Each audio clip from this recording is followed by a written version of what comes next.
Om Pang Pashupataye Namaha. Om Pang Pashupataye Namaha. Om Pang Pashupataye Namaha. Om Pang Pashupataye Namaha. Om Pang Pashupataye Namaha. Om Pang Pashupataye Namaha. Om Pang Pashupataye Namaha. Om Pang Pashupataye Namaha. Om Pang Pashupataye Namaha. Om Pang Pashupataye Namaha. Om Pang Pashupataye Namaha. Om Pang Pashupataye Namaha. Om Pang Pashupataye Namaha. Om Pang Pashupataye Namaha. Om Pang Pashupataye Namaha. And we've reached the end of the mala, but I did fumble my fingers for a bead, so I might have skipped one. So just one extra, just in case. Om Pang Pashupataye Namaha.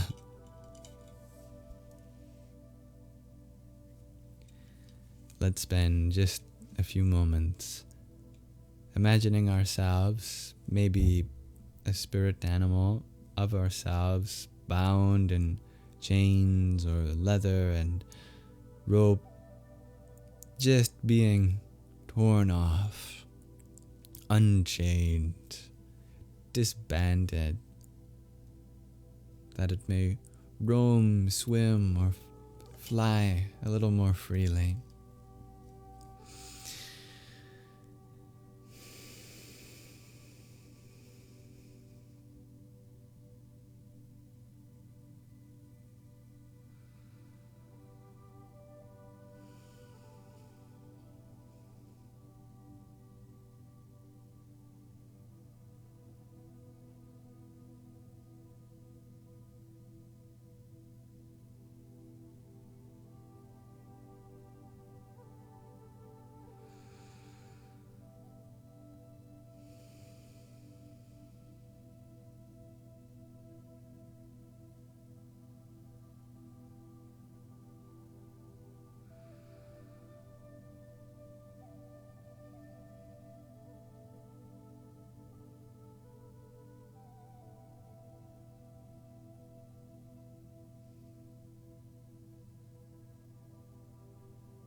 Salutations to the protector of animals. Thank you very much for meditating with us. I hope you found that insightful for you.